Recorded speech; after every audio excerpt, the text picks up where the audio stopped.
it's obvious that, they held back all this time because they wanted to be sure that they were going to win the war.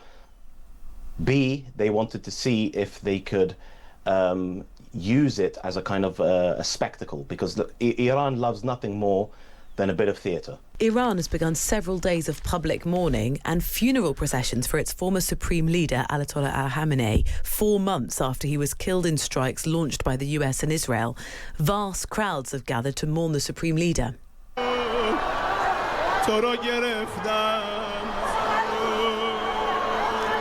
Well, joining us is Tallha Abdulrazaq, a writer and academic who studies Iranian politics. Tallha, good morning. Good morning to you. It has been 4 months since the supreme leader was killed, along with also other members of his family. Why has it taken so long for proceedings like this to take place? Simply put, in my view, it's fear. In Islamic custom and law, when a Muslim is killed or even dies naturally or whatever causes, he or she is buried within the day usually, unless there's a very, very good reason, like just say, for example, post-mortem examinations and so on. That doesn't take 4 months, and there was no need for a post-mortem examination in this case because we all know how he died and why he died. So it's obvious that, they held back all this time because they wanted to be sure that they were going to win the war. B, they wanted to see if they could use it as a kind of a spectacle, because look, Iran loves nothing more than a bit of theatre, and they're using this as an opportunity to kind of, although it's mournful in its character, that very much is in alignment with the Shi'i Muslim faith that Ayatollah Khamenei represented.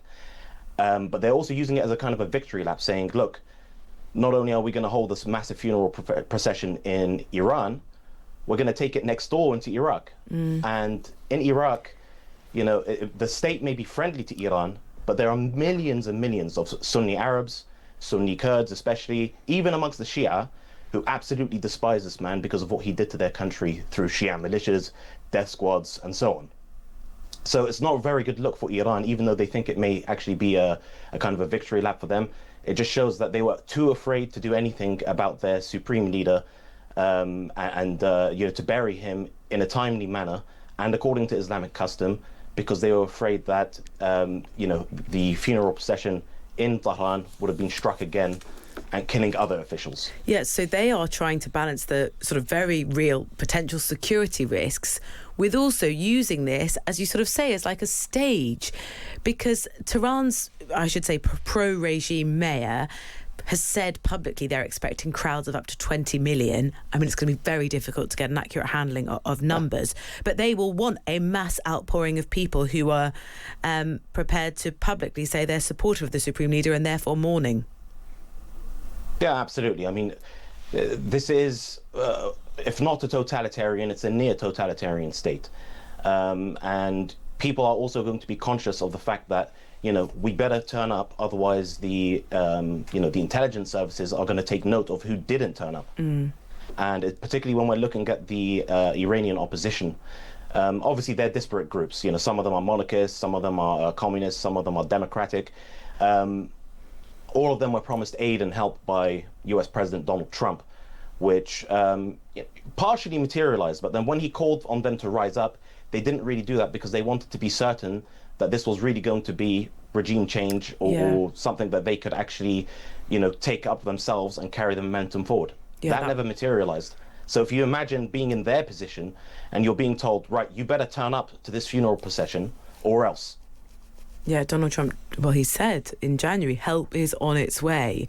And then, of course, we saw the military incursion. And then, as you know, and listening, you know this as well, sort of very shifting goalposts as to what the US's actual aims were in terms of this military intervention.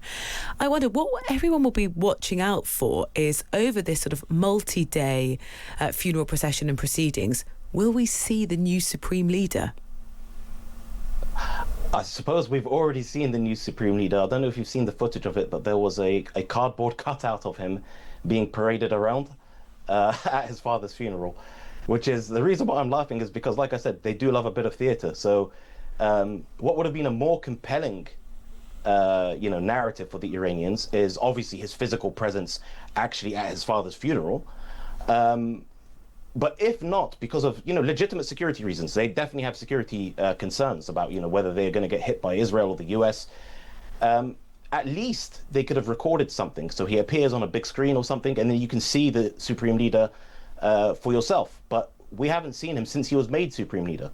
So what I suspect is that either he is seriously disfigured, as Trump said he was, or he's just absolutely terrified of making a public appearance, and it could even be both, which either way it doesn't bode well, and it doesn't work very well for the Iranian narrative of supreme crushing victory and all the kind of hyperbole that they are very well known for. Yeah, absolutely, because we've not seen anything, have we? We've heard a statement that was read out by someone else, so we haven't heard or seen the new Supreme Leader.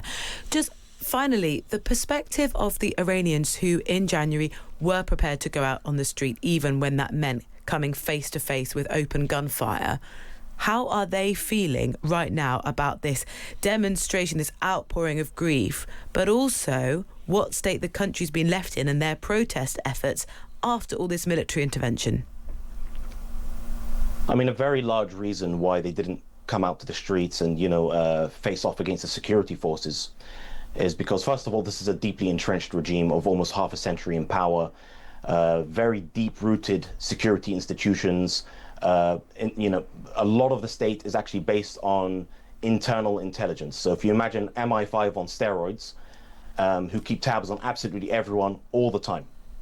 So in those circumstances, if you are part of the Iranian opposition, even if you are armed, you're also going to be looking at, okay, then what are the examples that the United States set in the past?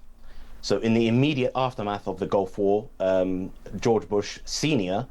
told the Shia in the South to rise up against Iraq, Saddam Hussein, and we'll stand by you. He never did.